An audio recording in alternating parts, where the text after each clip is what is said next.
Chiến tranh ở Đông Dương ảnh hưởng nghiêm trọng đến khả năng quân sự, đến tài chính và vị thế của chúng ta trên thế giới.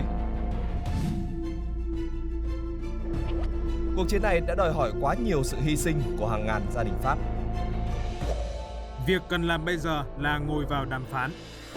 Để tránh được hy sinh, tang thương và mất uy tín cho đất nước, tại cuộc họp này phải chấm dứt ngay chiến tranh tại Đông Dương.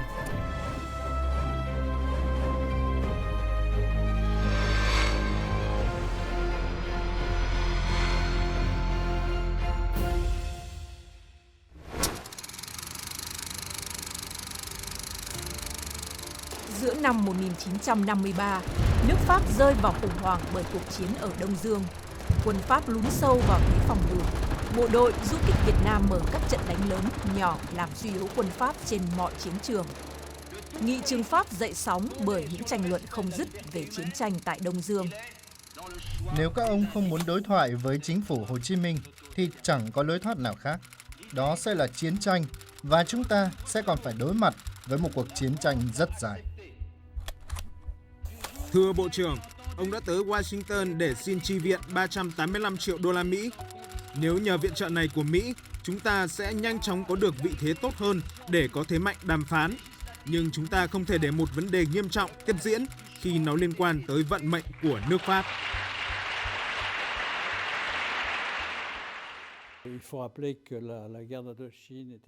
Chi phí chiến tranh tại Đông Dương lấy ngân sách của Pháp và cần xin biểu quyết của các nghị sĩ.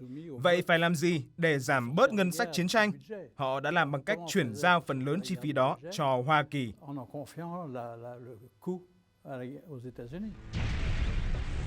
Với sự hỗ trợ và tiềm lực mạnh của Mỹ, Pháp tin tưởng sẽ chắc thắng. Tuy nhiên, trái với kỳ vọng, cơ hội thoát khỏi chiến tranh ở Đông Dương đã kết thúc theo cách mà người Pháp không bao giờ ngờ tới. Chúng tôi sẽ cầm cự càng lâu càng tốt. Tôi nghĩ điều tốt nhất bây giờ là lực lượng không quân phải nỗ lực yểm trợ hỏa lực lớn để cố gắng đảm bảo quân Việt Minh dừng lại, chấm dứt nỗ lực tấn công của họ. Vâng, thưa tướng quân, giờ có rất nhiều người bị thương và nhiều người trong số họ đã nằm trong tay kẻ thù. Tôi hiểu chứ. Hãy làm tốt nhất có thể bằng cách để mọi thứ tự kết thúc. Những gì ông làm là quá tốt rồi. Ông hiểu điều đó không, tướng quân? Vâng, tôi hiểu, thưa tướng quân. Thôi, tạm biệt ông, hẹn gặp lại. Tôi sẽ gọi lại cho ông trước khi đụng độ. 17 giờ 30 phút ngày 7 tháng 5 năm 1954, sự sụp đổ của tập đoàn cứ điểm Điện Biên Phủ bất khả xâm phạm khiến nước Pháp và cả thế giới rung chuyển.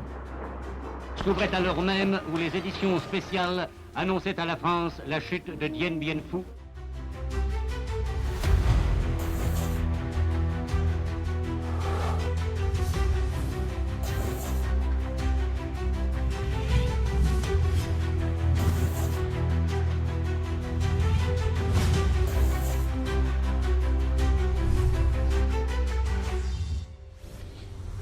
Một ngày sau sự kiện, Thủ tướng và Bộ trưởng Bộ Quốc phòng Pháp đã bị tấn công ngay tại Khải Hoàn Môn. Một cuộc chiến đã khép lại, song một cuộc chiến mới lại tiếp tục mở ra trong nội bộ nước Pháp nhằm truy tìm ai là người chịu trách nhiệm về sự thất bại này.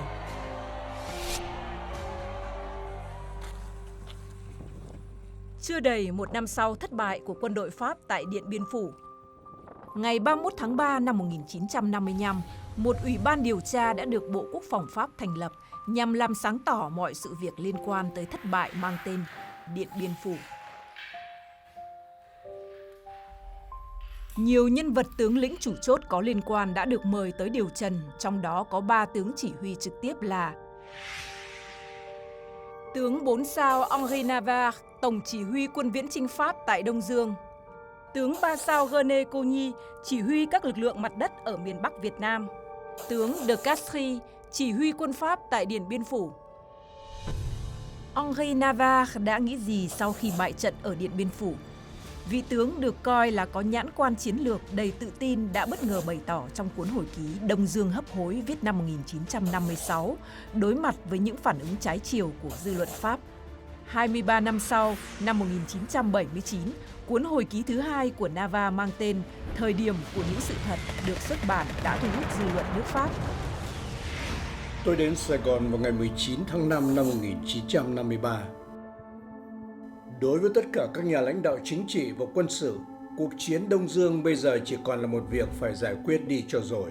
Người ta muốn thoát ra khỏi cuộc chiến này nhưng lại bất đồng với nhau cả về đường lối chính trị, cả về chiến lược cần phải áp dụng. Vì được giao nên tôi cũng đã vạch ra một kế hoạch chính trị quân sự và trở về Paris vào đầu tháng 7 để báo cáo lên chính phủ. Pháp bổ nhiệm một tổng tư lệnh mới và tướng Nava đã được giao một nhiệm vụ, đó là tìm ra một lối thoát trong danh dự cho chiến tranh Đông Dương. Kể từ năm 1950, người Pháp đã ở trong khuôn khổ chính sách chống chủ nghĩa cộng sản của Mỹ. Trong cuộc chiến tranh Đông Dương, khát vọng độc lập của người Việt Nam không được tôn trọng. Người Mỹ không muốn Việt Nam, Lào hay Campuchia rơi vào tay cộng sản. Cơ quan truyền thông và sản xuất nghe nhìn Bộ Quốc phòng Pháp thành lập từ năm 1915, nơi đây lưu trữ một lượng lớn tư liệu hình ảnh và những thước phim quý về các hoạt động của quân đội Pháp trong lãnh thổ và ở nước ngoài, trong đó có trận Điện Biên Phủ. Thung lũng Điện Biên với trung tâm là cánh đồng Mường Thanh, địa hình các chòm núi cao cùng nhiều ưu điểm đã được quân đội Pháp lựa chọn xây dựng một căn cứ không quân lục quân quan trọng. Từ tháng 11 năm 1953, Pháp xây dựng Điện Biên Phủ thành tập đoàn cứ điểm quân sự không thể xâm phạm, mạnh nhất Đông Dương án ngữ Tây Bắc Việt Nam. Đây là điểm mấu chốt tạo lợi thế quân sự, thực hiện kế hoạch Nava, giải quyết khó khăn của Pháp ở Đông Dương, gây sức ép buộc Việt Nam phải kết thúc chiến tranh theo ý của Pháp, Mỹ. Ngày 20 tháng 11 năm 1953, tư lệnh Nava đã chỉ thị cho tướng Cô Nhi trong vòng 5 ngày, chậm nhất là ngày 1 tháng 12 phải đánh chiếm Điện Biên Phủ. Cuộc hành binh đánh chiếm Điện Biên Phủ có bí danh Castor hay còn gọi là chiến dịch Hải Ly, mở đầu cho quân đội Pháp đổ bộ đánh chiếm lòng chảo Điện Biên. Theo các tài liệu Pháp, chỉ trong 3 ngày đã có khoảng 4.560 lính nhảy dù xuống Điện Biên Phủ. Việc nhảy dù ở giai đoạn 1 được thực hiện một cách ồ ạt và bị địa hình cản trở đáng kể. Khó khăn nhất là việc huấn luyện lính nhảy dù ở độ cao đúng tới mục tiêu. Từ ngày 20 tháng 11 năm 1953 đến ngày 7 tháng 5 năm 1954, quân đội Pháp dùng chiến thuật phòng ngự tập đoàn cứ điểm Điện Biên Phủ, chủ yếu phụ thuộc vào không quân. Không quân vận tải tiến hành bay quay vòng không ngừng nghỉ. Theo một báo cáo của tư lệnh không quân ở Đông Dương Jacques Lozan cho biết, sự xuất hiện ngày càng lớn mạnh của lực lượng Việt Minh là lý do đầu tháng 12, Tổng tư lệnh quyết định đánh trận Tây Bắc, tập trung vào Điện Biên Phủ. Phải giữ được bằng mọi giá nơi đây. Lực lượng không quân chịu trách nhiệm và hỗ trợ hoàn toàn cho chiến dịch. Điện Biên Phủ luôn là ưu tiên số 1. Lần đầu tiên ở Đông Dương và cũng là lần đầu tiên trong lịch sử quân đội Pháp, 2 chiếc máy ủi nặng 6 tấn đã được máy bay C-119 thả dù xuống Điện Biên Phủ. Đường băng đã sẵn sàng cho việc bắt đầu vận chuyển tiếp tế. Trong 18 ngày, tài liệu Pháp ghi nhận 1.760 tấn thiết bị các loại đã được chuyển đến Điện Biên Phủ. Tuy nhiên, các rủi ro về việc thiết lập trận địa tại Điện Biên Phủ cũng đã được lực lượng không quân Pháp cảnh báo. Ngày 11 tháng 11, nhận được lệnh đưa đội máy bay vận tải quân sự vào tình trạng tối đa. Chỉ huy trưởng đã bày tỏ sự dè dặt về khả năng thực hiện nhiệm vụ vì lý do khoảng cách giữa điểm tiếp nhiên liệu và Điện Biên Phủ. Thông tin về thời tiết chỉ được cung cấp bởi các máy bay vận tải đang trên đường thực hiện nhiệm vụ. Hạ tầng thông tin và cơ sở hạ tầng yếu kém. Địa hình bụi bặm, đường băng tồi tàn được chỉ định để thực hiện chiến thuật. Bất chấp mọi cảnh báo và khó khăn, căn cứ không quân lục quân của Pháp dần thay đổi thành tập đoàn cứ điểm hùng mạnh với nhiều công sự. Sơ đồ phòng thủ của Điện Biên Phủ tập trung chủ yếu bảo vệ khu vực sân bay, được bao quanh bởi những quả đồi. Theo tài liệu Pháp, binh đoàn tác chiến Tây Bắc chiếm tới gần 10% lực lượng lục quân Bắc Việt Nam của Pháp. Số đạn dược cao hơn 20% số lượng tiêu thụ hàng tháng của toàn lực lượng. Tổ chức phòng thủ của Pháp gồm 8 trung tâm đề kháng được bảo vệ bởi 10 tiểu đoàn. Quân đồn trú có thể tin tưởng vào sự hỗ trợ hỏa lực bởi Điện Biên Phủ được trang bị không quân riêng, pháo binh được trang bị hỏa lực mạnh, xe tăng, xe hạng nhẹ được trang bị đại bác. Tháng 2 năm 1954, Điện Biên Phủ đã trở thành pháo đài bất khả xâm phạm.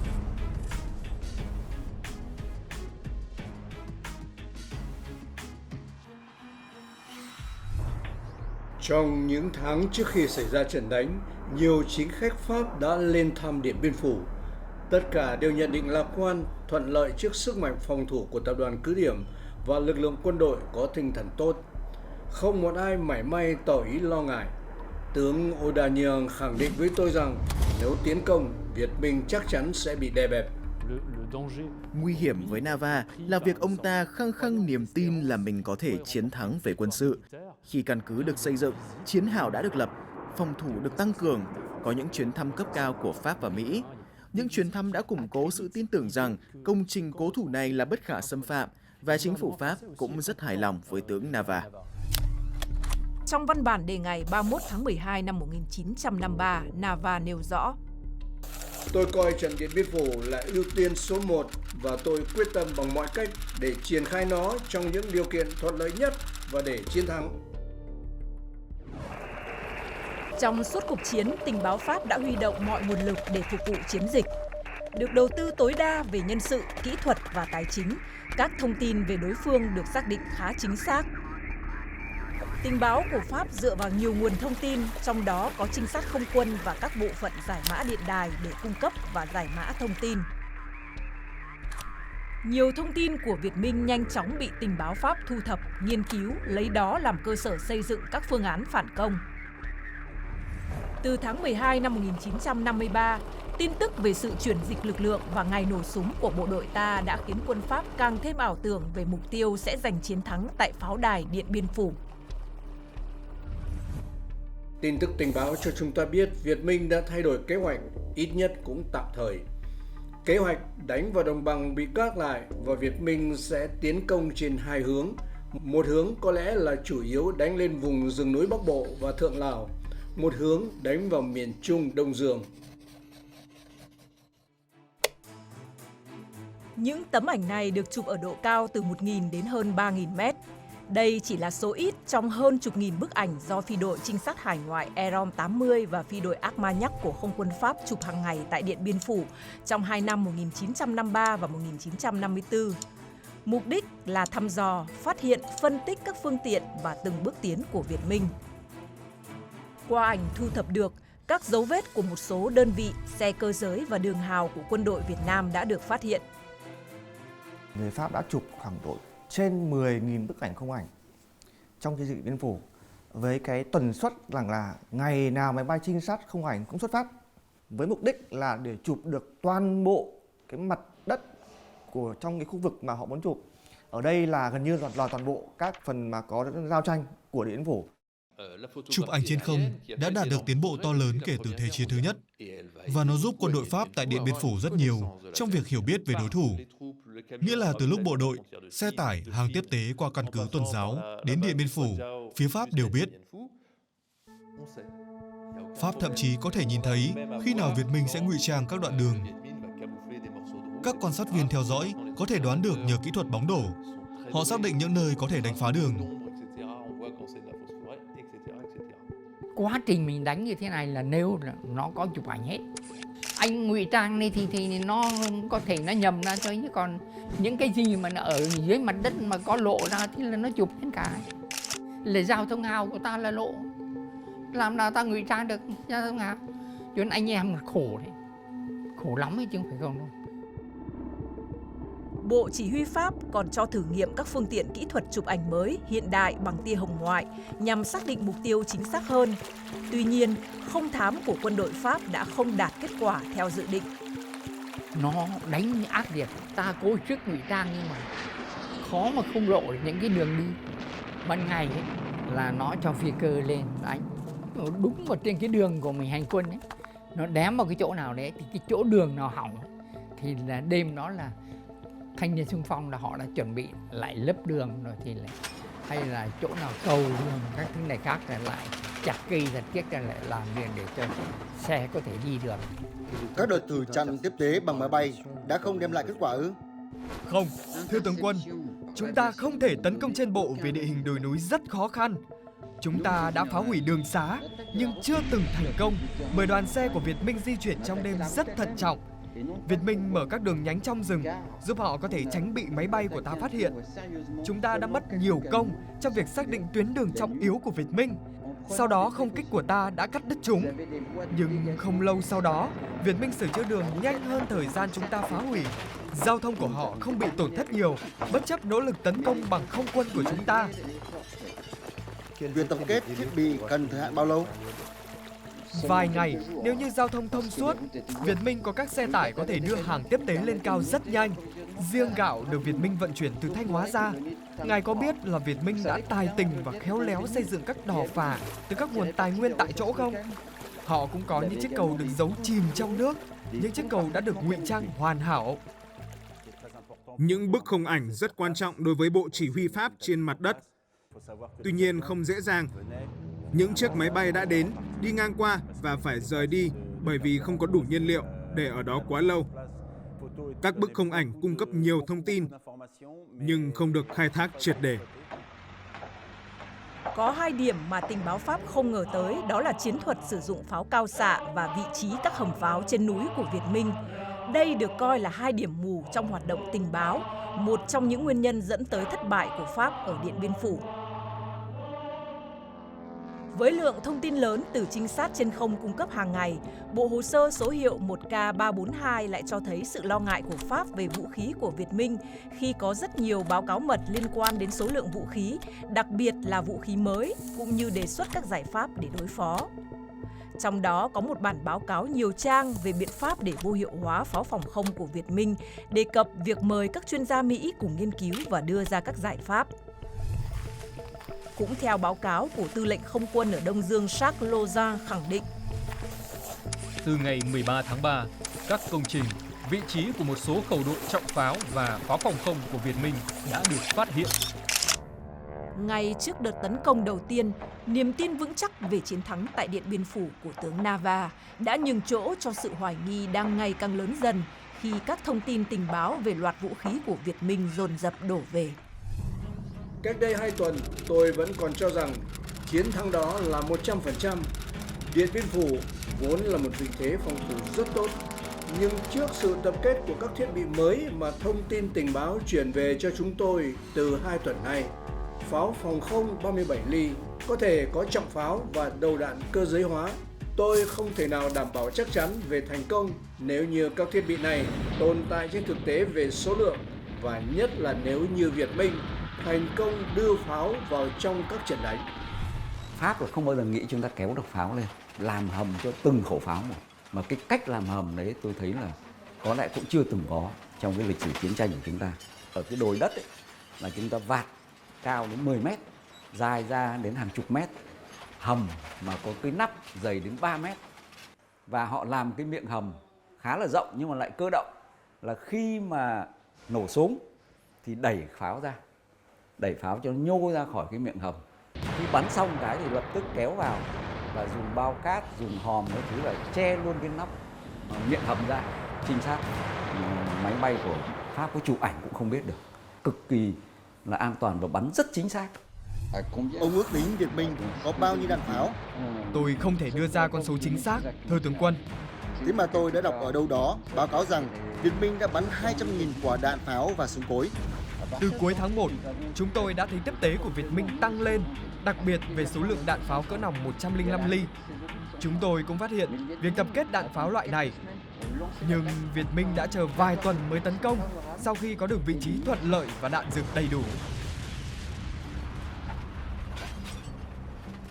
Nếu mà tìm hiểu rộng rãi hơn, trên thế giới này không có một quân đội nào mà kéo khẩu pháo hạng 2 tấn 4 mà leo núi cả. Thế chỉ có quân đội Việt Nam. Cái thời gian chuẩn bị này ấy, đồng chí Giáp, đồng chí có nhắc nhở là thế này: phải tiếp tục giữ bí mật binh chủng đến cùng để sẵn sàng giáng đòn bất ngờ lên đầu quân địch ngay trận đầu xuất hiện. các đồng chí phải làm cho quân thù khiếp sợ trọng pháo và pháo cao xạ Việt Nam. Cho nên ngay cái hôm đầu tiên nó lên bắn rơi ngay, bắn rơi nhiều chiếc ở trên bầu trời, thậm chí có một chiếc là gãy cánh, rồi nó cứ quay tròn thế này.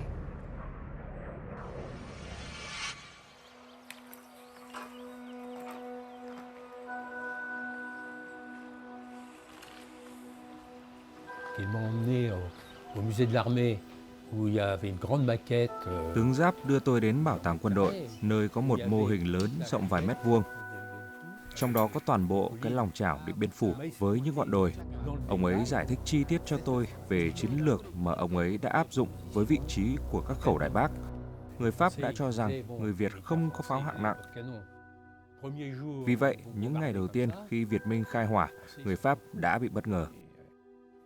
Thật không thể tin được vì họ đã bắn trúng mục tiêu và ngay ngày đầu tiên phá hủy đường băng nơi máy bay Pháp phải thường xuyên hạ cánh để cung cấp nhân lực và vũ khí cho quân đội. Nhận rõ Pháp đang tập trung lực lượng biến Điện Biên Phủ thành pháo đài mạnh nhằm đè bẹp bộ đội chủ lực ta.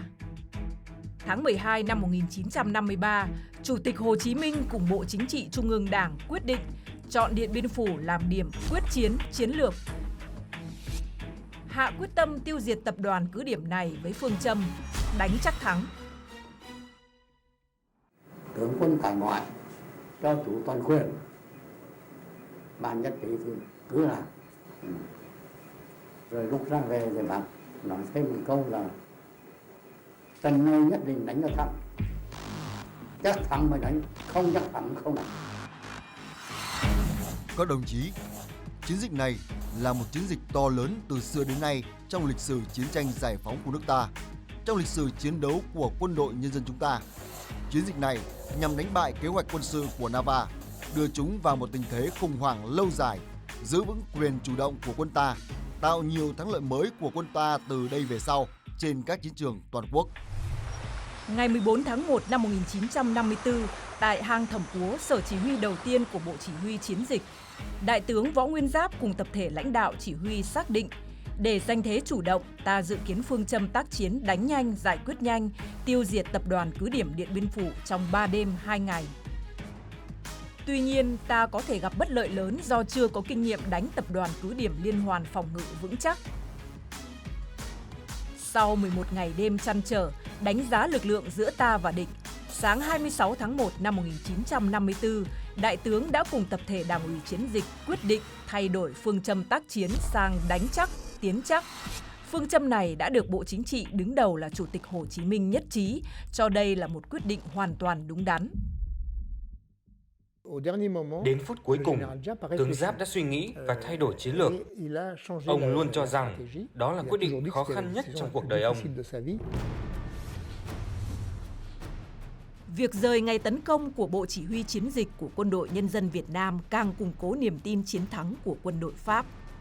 Một tài liệu tại kho lưu trữ quốc phòng Pháp cho biết, sau khi nhận được tin tình báo Việt Minh sẽ rời ngày tấn công, Descartes đã cho in 150.000 truyền đơn bằng tiếng Việt với nội dung đầy tự tin, kiêu ngạo, khiêu chiến tướng Giáp. Kính gửi Đại tướng Võ Nguyên Giáp. Để đọ tài cùng mấy tiểu đoàn của tôi đóng tại Điện Biên Phủ, Đại tướng đã tập trung 4 đại đoàn tinh nhuệ nhất, với một số võ khí hùng hậu. Thế mà đến hôm nay vẫn chưa thấy Đại tướng cho lâm trận. Đại tướng coi trận này là trận quyết định cuộc chiến tranh giữa hai phe chúng ta. Đại tướng không tin chắc sẽ thắng trận chăng? Đại tướng đã hứa, Đại tướng nên giữ lời hứa. Đại tướng vẫn hằng hô hào quân sĩ tin tưởng vào Đại tướng. Vậy đừng nên để họ phải thất vọng. Mời Đại tướng cứ đến, tôi chờ Đại tướng. Trước lời thách thức từ phía Pháp, quân và dân Việt Nam vẫn dồn toàn lực chuẩn bị kỹ cho chiến dịch.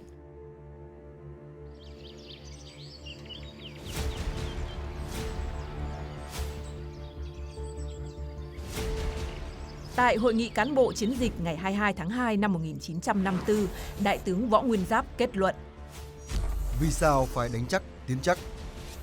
Trước đây, khi địch còn tương đối sơ hở, thì còn có thể đặt vấn đề đánh nhanh. Nhưng với tình hình địch hiện nay, thì chỉ có đánh chắc, tiến chắc mới giành thắng lợi. Đánh nhanh thì không những không chắc thắng, mà lại hóa chậm hơn. Đánh chắc, tiến chắc thì có lợi như thế nào? Một là đánh từng bước thì bảo đảm chắc thắng. Hai là ta giữ chủ động.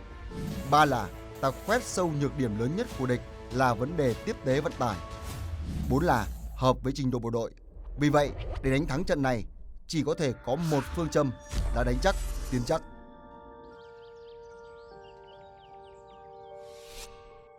Tất cả anh em là rất hoang mang, đặt câu hỏi tại sao? Tại sao mà lại bây giờ vừa kéo vào mà anh em hết hơi hết sức rồi, anh em coi như mệt lắm rồi, vừa đói vừa rét chứ. Mới nói là rất thương anh em. Hai hố mắt thông quầng đen sâu lại, chân tay thì sất sát máu mê. Trước khi vào, mỗi một người đã viết một cái bản quyết tâm thư gửi lên trên. Bây giờ phải quyết tâm để chấp hành mệnh lệnh để kéo ra. Kế hoạch ban đầu là tấn công mạnh, thời gian rất ngắn, tập đoàn cứ điểm sẽ sụp đổ nhanh chóng, nhưng sẽ không thành công vì không đủ đạn. Tổ chức phòng ngự của Pháp khi đó rất mạnh, đánh kiểu xông vào trận địa cố thủ như thế sẽ gặp thất bại. Tướng Giáp đã làm tốt hơn trong kế hoạch này, vì không thể đánh nhanh được. Thực tế ở chiến trường cho thấy thay đổi chiến lược là một việc làm đúng đắn, nghĩa là phải rất chắc chắn. Quyết định thay đổi cách đánh có thể ảnh hưởng đến tâm lý bộ đội Việt Minh, nhưng chuẩn bị càng kỹ càng tốt để có thể đạt được mục tiêu giành thắng lợi. Ngày 13 tháng 3 năm 1954, công tác chuẩn bị hoàn thành. Bộ đội Việt Nam nổ súng tiến công, mở màn chiến dịch Điện Biên Phủ. Chiến dịch diễn ra thành 3 đợt. Đợt 1 từ ngày 13 tháng 3 đến 17 tháng 3 năm 1954, quân ta tiêu diệt gọn cụm cứ điểm Him Lam và Độc Lập, bức hàng cứ điểm Bàn Kéo, phá vỡ hệ thống phòng ngự trên hướng Bắc và Đông Bắc của tập đoàn cứ điểm, mở toang cánh cửa cho quân ta tiến xuống vùng Lòng Chảo và khu trung tâm. Các tiểu đoàn tinh nhuệ nhất của địch bị tiêu diệt, một số lượng lớn pháo và hầu hết các máy bay chiến đấu tại vùng Lòng Chảo đều bị phá hủy. Chúng ta đã tìm cách cắt cái đường hàng không của Pháp bằng cách là gì? Đào chiến hào cắt ngang đường băng sân bay Mường Thanh. Các khẩu pháo ở trên các triền đồi sườn núi ngắm thẳng vào sân bay Mường Thanh. Pháp nghĩ rằng là tiếp tế hàng không bây giờ không dùng được cái sân bay nữa thì bắt đầu là phải thả dù. Cái chiến thuật của chúng ta là đào hào xoáy chôn ốc, cứ thít dần cái phạm vi kiểm soát của quân Pháp. Nếu bay thấp thì sẽ bị pháo cao xạ bắn, bay cao thả dù thì rơi hết ở bên trận địa của chúng ta. Chưa kể là Pháp nghĩ rằng là cái đường núi xa xôi như thế mà chúng ta vận chuyển tiếp tế đảm bảo cho hàng vạn quân đánh trong hàng tháng trời. Tinh thần chắc chắn đã giảm sút vào ngày sân bay bị đánh phá phải không? Tinh thần sa sút nghiêm trọng sau khi Him Lam và Độc Lập thất thủ, nhưng đã được vực dậy từ những đợt tiếp viện đầu tiên trên không. Tinh thần đã bắt đầu suy giảm trở lại khi quân đội nhận ra rằng máy bay không còn đến tiếp tế được nữa và không còn đạn nữa. Đợt 2, từ 30 tháng 3 đến 30 tháng 4 1954, quân ta đồng loạt tiến công các cứ điểm phía đông phân khu trung tâm. Hàng nghìn lính Pháp bị tiêu diệt, bị thương. Việt Minh khống chế phần lớn điểm cao phía đông, phát triển trận địa tới sát sân bay, thắt chặt vòng vây, chia cắt, khống chế các khu vực còn lại trong tập đoàn cứ điểm, kiểm soát sân bay Mường Thanh, hạn chế tiếp viện của Pháp. Giằng co hai bên, rất gay go quyết liệt và thương vong ta cũng nhiều. Muốn giải vây cho Điện Biên Phủ, ta có thể tính triển khai hành động bằng đường bộ hoặc bằng hàng không. Hành động bằng đường hàng không đòi hỏi những phương tiện vượt quá xa khả năng của ta. Tướng Ely lúc ấy đang có công vụ ở Washington những ngày đầu tháng 4 đã hỏi ý kiến tôi về việc này và tôi trả lời sự can thiệp ồ ạt của không quân Mỹ có thể cứu nguy cho Điện Biên Phủ.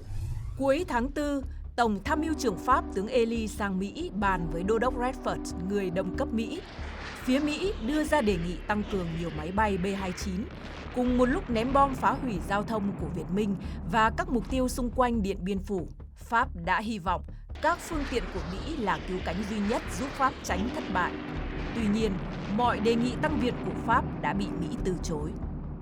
Sự hỗ trợ đã không diễn ra bởi Tổng thống Eisenhower đặt điều kiện cho sự hỗ trợ quân sự cho nước Pháp phải có sự tham gia ít nhất là của đồng minh Anh. Tuy nhiên, Anh đã từ chối một cách kịch liệt. Và kết quả là Tổng thống Eisenhower đã nói không với người Pháp. Báo Le Figaro cuối năm 1963 đã trích đăng nhiều kỳ hồi ký của cựu Tổng thống Mỹ Eisenhower trong giai đoạn chiến dịch Điện Biên Phủ, trong loạt bài có tên gọi "Tại sao tôi không cứu Điện Biên Phủ?". Chúng tôi đã có thể hỗ trợ người Pháp bởi những cuộc tấn công bằng máy bay trên những vị trí của Cộng sản tại Điện Biên Phủ. Nhưng tôi đã rất nghi ngờ về hiệu quả của việc tấn công bằng máy bay chống lại Việt Minh được triển khai trên bộ, nơi Việt Minh không thiếu chỗ ẩn nấp. Việc can thiệp này có nguy cơ thua cuộc. Lực lượng trên không có thể là cứu cánh tạm thời cho tinh thần của quân đội Pháp, nhưng tôi không đồng ý với ý định sử dụng lính Mỹ trong điều kiện hạn chế này, nơi mà sự can thiệp của chúng tôi không có tính quyết định chiến thắng. Trước sự bẽ bàng vì bị từ chối, Pháp không có lựa chọn nào khác là phải tự trụ vững ở Điện Biên Phủ. Ít nhất cho đến khi hội nghị Geneva đạt được thỏa thuận đình chiến, cho phép tránh được thảm họa và giúp Pháp có một lối thoát danh dự. Người Pháp cho rằng chỉ cần có thêm máy bay, thêm xe tăng, thêm bom là đủ để giành chiến thắng. Người Việt nghĩ rằng trước hết là phải chinh phục được dư luận, chinh phục được lòng dân thì mới kêu gọi được đủ sự hỗ trợ để quân đội có thể tiến hành được các cuộc tấn công.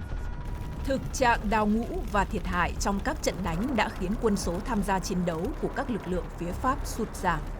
Đầu tháng 4, Trung tá Long Le, chỉ huy phó của tập đoàn cứ điểm Điện Biên Phủ yêu cầu tăng cường quân nhảy dù. Đề nghị của ông ta vấp phải sự phản đối của đại tá Sauvagnat, tư lệnh lực lượng không vận Đông Dương. Ngày 11 tháng 4 năm 1954, Long Le đã gửi Sauvagnat bức điện. Không còn cả binh đoàn tác chiến Tây Bắc, Gono, lẫn phi đội không vận, Gap. Không còn lính Lê Dương, lính Maroc nào cả, mà chỉ có 3.000 lính, chủ yếu là lính dù, đang phải đương đầu với 4 đại đoàn của tướng Giáp. Số phận của quân đội Pháp ở Việt Nam và Đông Dương đang diễn ra ở Điện Biên Phủ. Cần phải hiểu rằng, chiến dịch này chỉ có thể được duy trì bằng cách tăng cường thêm quân nhảy dù họ có chứng chỉ hay không. Quân tiếp viện đã từng nhảy dù hay chưa thì Lăng Le không quan tâm. Thứ ông ta muốn chính là quân chi viện. Ông ta muốn gây áp lực cho chỉ huy. Việt Minh biết rõ rằng Pháp đã mệt mỏi với cuộc chiến tranh kéo dài từ năm 1945, không có hồi kết và rất tốn kém này. Và họ biết rõ rằng với các cuộc đàm phán sắp mở ra ở Geneva, sự sụp đổ của Điện Biên Phủ sẽ là một đòn giáng mạnh và mong muốn tiếp tục chiến đấu của Pháp. Tướng Nava đã ngoan cố chi viện cho chiến dịch, bất chấp cục diện. Theo các bài báo, có khoảng 700 trong số 1.800 lính đăng ký tăng cường từ ngày 13 tháng 4 đến ngày 7 tháng 5 là lính tình nguyện, không được đào tạo nhảy dù. Ngày 15 tháng 4 năm 1954, 3 giờ 15. Đêm nào máy bay cũng thả dù. Họ không ngần ngại chơi những trò chết người. Như ban đêm nói là chỉ bay cao 200 mét để thả dù người. Nhưng thực ra máy bay thả người từ độ cao 600 mét, 700 mét. Kết quả là những chàng trai khốn khổ đó bị gió đưa, rơi xuống chỗ Việt Minh. Pháo cao xạ của Việt Minh ngày càng đáng sợ và ngày nào cũng hạ trung bình một máy bay của ta. Những ngày vừa qua trôi qua thật chậm. Hội nghị Geneva bị kéo dài. Họ cũng không biết rằng ở đây có khoảng 2.000 thương binh cần được cấp cứu hay sao. Đợt 3, từ mùng 1 tháng 5 đến mùng 7 tháng 5 1954, quân đội Việt Nam đánh chiếm các cứ điểm còn lại ở phía đông, diệt một số cứ điểm phía tây và mở đợt tổng công kích tiêu diệt toàn bộ tập đoàn cứ điểm. Ngày 6 tháng 5 năm 1954, 14 giờ ngày thứ 52, chúng tôi đến đây. Việt Minh đào đường hào về phía vị trí chúng tôi. Công việc này của họ bao giờ cũng có nghĩa là chuẩn bị để đánh lớn. Thật phi thường, họ đào những đường hào mới dễ dàng làm sao. Đêm 6 tháng 5, ngày 7 tháng 5, các sự kiện dồn dập. Ở sở chỉ huy lúc 17 giờ 05 có điện thoại báo. Đến 17 giờ 30, tất cả mọi người ngừng bắn, phá hủy các khí tài và để bị bắt không chống cự, không được kéo cờ trắng. Chúng tôi đã khóc. Những đơn vị đầu tiên của Việt Minh đã tới. Họ tràn vào căn cứ từ mọi phía cùng một lúc. Cuộc vây hãm Điện Biên Phủ đã kết thúc.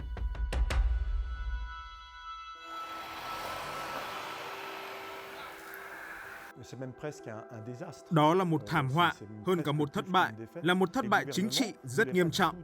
Chính phủ của tướng De Gaulle năm 1945 hoàn toàn muốn giành lại Đông Dương lúc bấy giờ nằm trong tay người Nhật. Không ai biết làm cách nào để thoát ra khỏi cuộc chiến tranh Đông Dương. phải chấm dứt chiến tranh Đông Dương, kết thúc bằng Hiệp định Geneva. Chiến thắng Điện Biên Phủ sau đó mở ra cánh cửa cho ký kết Hiệp định Geneva là một thắng lợi cho hòa bình, bởi vì nếu phương Tây, Pháp và Mỹ cùng thắng ở Điện Biên Phủ, lực lượng Pháp, Mỹ sẽ ở sát biên giới Trung Quốc. Và như vậy, chiến thắng Điện Biên Phủ rốt cuộc lại là một chiến thắng vì hòa bình, vì nó tránh được xung đột quốc tế. Thất bại tại tập đoàn cứ điểm Điện Biên Phủ ngày 7 tháng 5 1954 đã tạo nên cơn chấn động. Nhiều ngày sau, thậm chí là rất nhiều năm sau, truyền thông vẫn tiếp tục đặt câu hỏi về những sự thật chưa được giải đáp. Ai là người phải chịu trách nhiệm cho thảm họa mang tên Điện Biên Phủ? Trả lời báo Logo ngày 17 tháng 5 1954 về câu hỏi trách nhiệm của thảm họa này ở đâu? 4 lý do chính khiến Điện Biên Phủ bị thất bại đã được một tướng lĩnh cấp cao Pháp đưa ra. Vì sao Bộ Chỉ huy tuyên bố bất ngờ trước sự hiện diện của pháo binh Việt Minh hùng mạnh xung quanh tập đoàn cứ điểm? Sự tồn tại của một đại đoàn chiến đấu của tướng Giáp được trang bị pháo 105 ly đã phát huy hiệu quả. Với việc lựa chọn vị trí của tập đoàn cứ điểm tại Điện Biên, quân đội Pháp chúng ta vô hình chung đã tạo cho pháo của Việt Minh cơ hội phát huy chiến thắng. Ở đây có sự thiếu hiểu biết về tầm nhìn xa của Bộ Chỉ huy của quân đội Pháp. Người Mỹ chỉ trích các sân bay đã không được quy hoạch để tiếp nhận máy bay Mỹ và không có phi công được đào tạo để lái những máy bay này. Đúng là Đông Dương không có cơ sở hạ tầng mặt đất cần thiết để tiếp nhận các máy bay cỡ lớn hiện đại của Mỹ. Chắc chắn, dù với số lượng lớn máy bay cũng không đủ để ngăn chặn lính bộ binh da vàng đang chiến đấu rất kiên cường. Tại sao vẫn thả dù vào trận địa thay vì thả ở ngoại biên? Đây chắc chắn là sai lầm lớn nhất ở Điện Biên Phủ. Mục tiêu là tăng quân đồn trú, nhưng trong thực tế, cứ thả dù quân xuống đến đâu thì bị Việt Minh tiêu diệt đến đó. Lẽ ra chúng ta nên cho quân tiếp viện nhảy dù ở ngoài lưu vực để nhằm chuyển hướng quân đội của tướng Giáp. Giải pháp tăng cường quân đồn trú là vô cùng tệ về mặt quân sự. Ai là người chịu trách nhiệm về thất bại ở Điện Biên Phủ? Gần 1/10 quân viễn chinh ở Biển Đông bị tiêu diệt tại Điện Biên Phủ. Đó là sự thật. Thiết kế căn cứ cố thủ Điện Biên Phủ có nằm trong chính sách quân sự chung của chính phủ không? Nếu có, thì chính phủ phải chịu trách nhiệm về thất bại này. Nếu tướng Nava phủ nhận việc thất bại là do ông ta gây ra, thì việc ông ta từ chức phải giải thích ra sao? Thất bại là hậu quả của một chính sách chiến tranh tồi tệ. Và tôi tự đặt câu hỏi, có hay không sự khác biệt trong chính nội bộ của chính phủ về cách tiến hành cuộc chiến này?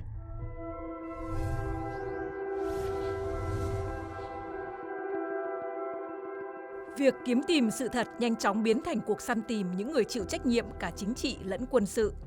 Các sĩ quan nảy sinh mâu thuẫn, đổ trách nhiệm cho nhau về những thất bại liên tiếp, đặc biệt là mâu thuẫn giữa hai tướng chóp bu là Nava và Cô Nhi. Tháng 12 năm 1955, sau nhiều phiên điều trần với những tướng lĩnh Pháp liên quan đến chiến dịch, Ủy ban đã đưa ra kết luận về trách nhiệm của các bên.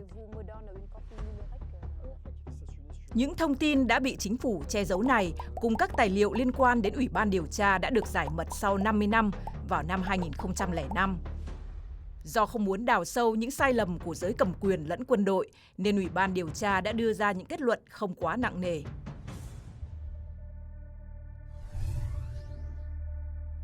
Theo đó, tướng De Cát đã vi phạm nguyên tắc sơ đẳng về chiến thuật khi tự ý quyết định sử dụng một lượng lớn các đơn vị chiến đấu vào các nhiệm vụ xây dựng hệ thống phòng thủ.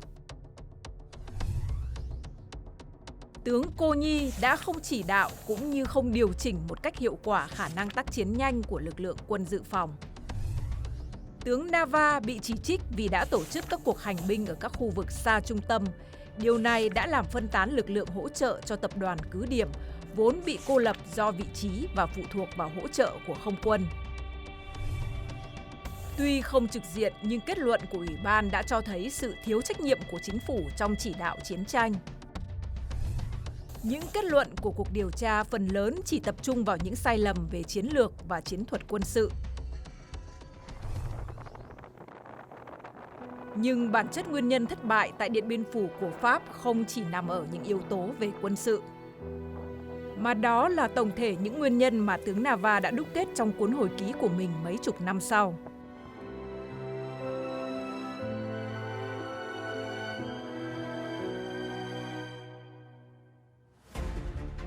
Việt Minh có một lòng tin, sự quyết tâm ghê gớm, sự năng động mạnh mẽ và một sự thống nhất hành động hoàn toàn giữa chỉ đạo chiến lược và chỉ đạo chiến dịch. Còn phía Pháp chúng ta là một liên minh các quốc gia có quyền lợi khác nhau, nếu không phải là trái ngược nhau, vì các mục tiêu là sự do dự và thiếu hẳn sự kết hợp giữa chính trị và quân sự trong chiến tranh. Phía Việt Minh là cuộc chiến tranh được dân chúng tham gia một cách toàn diện. Phía chúng ta là một cuộc chiến tiến hành nửa vời. Người ta thậm chí không buồn nói tại sao người lính của chúng ta phải chiến đấu. Phía Việt Minh là một quân đội hết sức cơ động, linh hoạt. Phía chúng ta tuy mạnh hơn nhưng phải trả giá nặng nề bởi sự cồng kềnh và thiếu thích nghi với đất nước và con người ở xứ sở này. Chúng ta luôn đánh giá thấp Việt Minh cả về chính trị lẫn quân sự. Uy tín ảnh hưởng của họ đối với dân chúng, tinh thần, tính năng động, trình độ quân sự của các cấp chỉ huy, tất cả họ đều luôn cao hơn so với những gì chúng ta nghĩ.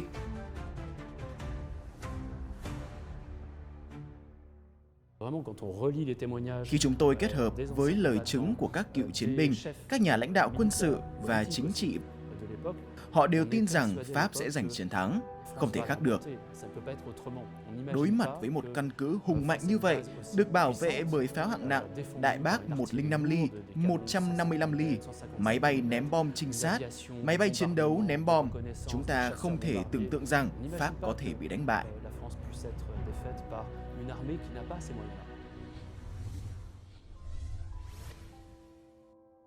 70 năm sau, trong ký ức của những cựu chiến binh Pháp vẫn luôn dành một góc đặc biệt cho mảnh đất Điện Biên Phủ, nơi họ đã từng trải qua những năm tháng tuổi trẻ.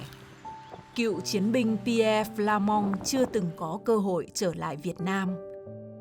Chiếc túi để đựng các vật dụng cần thiết được Quân đội Nhân dân Việt Nam phát trong ngày trao trả tù binh chỉ là một trong rất nhiều kỷ vật được ông mang về và gìn giữ đến hôm nay. Kỷ niệm 4 lần bị bắt, được tiếp xúc với người lính Việt Nam mà ông gọi thân thương bằng 2 từ tiếng Việt, bộ đội, luôn hiện trong tâm trí. Một lần ở trong trại của Việt Minh, tôi bị mắc bệnh sốt rét nặng, có thể tử vong. Người trưởng trại đã đến tiêm cho tôi một mũi ký ninh. Anh ấy đã cứu sống tôi. Trong quá trình dẫn giải tù binh từ Điện Biên Phủ về trại giam, tôi thật may mắn khi được một người lính tốt bụng giám sát. Anh ấy luôn đi cạnh tôi. Khi anh ấy được phát một viên đường, anh ấy đã chia cho tôi một nửa. Tất cả những gì anh ấy có, anh ấy đều chia cho tôi. Anh ấy thật tốt bụng. Jacques Boutier có cái tên Việt Nam là ông Sáu. Ông đã có những năm tháng tuổi trẻ ở Việt Nam. Hơn ai hết, ông hiểu rõ ý nghĩa của việc nhiều cựu chiến binh Pháp khi trở lại chiến trường xưa không quên mang theo về nắm đất Điện Biên. Ông bạn cựu chiến binh Đông Dương của tôi đã mất cách đây 2 năm. Con trai của ông ấy đã quay lại Đông Dương và khi trở về, cậu ấy đã mang về một hũ đất từ Điện Biên Phủ theo lời dặn của cha mình. Ông ấy thực sự muốn tôi rắc một ít đất từ Điện Biên Phủ lên quan tài khi ông ấy mất và tôi đã giúp ông ấy làm điều đó.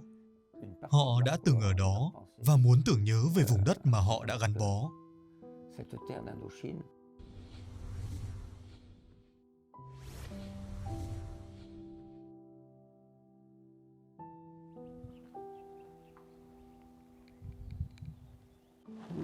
Ủng hộ, phù hộ cho dân tộc này. 45 năm sau thất bại ở Điện Biên Phủ, năm 1999, với sự hỗ trợ của nhiều cơ quan và bà Trần Tố Nga, lần đầu tiên hơn 300 cựu tù binh Pháp trong chiến tranh Đông Dương đã quay trở lại Việt Nam trong một chuyến đi đặc biệt. Đặt chân đến Điện Biên Phủ, người ta khóc. Cái tuổi trẻ của họ gắn bó với Việt Nam. Đến cái đồi A1 thì có rất nhiều người cúi xuống lấy đất. Và họ nói là cái đất này đó là ta cầm về cho những người không đi được. Cái tình yêu của con người nói chung và yêu hòa bình, yêu cái tình hữu nghị đó, nó có thật và nó sâu hơn là cái hận thù. Dân tộc ta buộc phải cầm súng. Tôi cũng như mọi người, không ai muốn có chiến tranh thành anh hùng, mà cũng không ai muốn để mình thành thương binh hoặc thành liệt sĩ. Thế nhưng còn sống là hạnh phúc.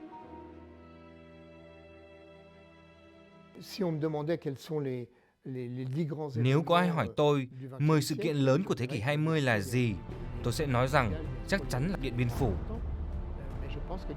Một trong những bài học về Điện Biên Phủ là một quân đội hiện đại chưa đủ để đánh bại được một dân tộc.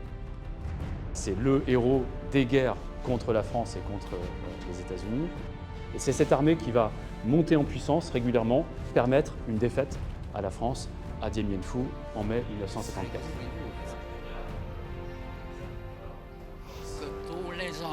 Tất cả mọi người cần đồng tâm hiệp lực, chiến đấu cho hòa bình và cho chủ quyền thực sự của mỗi quốc gia. 70 năm sau thất bại của quân đội Pháp tại Điện Biên Phủ, nơi chiến trường khốc liệt xưa đã được thay thế bằng diện mạo của một đô thị trẻ đang trên đà phát triển. Điện Biên ngày nay là mảnh đất với thiên nhiên hùng vĩ, lịch sử hào hùng, văn hóa đặc sắc, khí hậu trong lành, nơi hội tụ tinh hoa của vùng Tây Bắc, ngày càng thu hút du khách trong nước và quốc tế.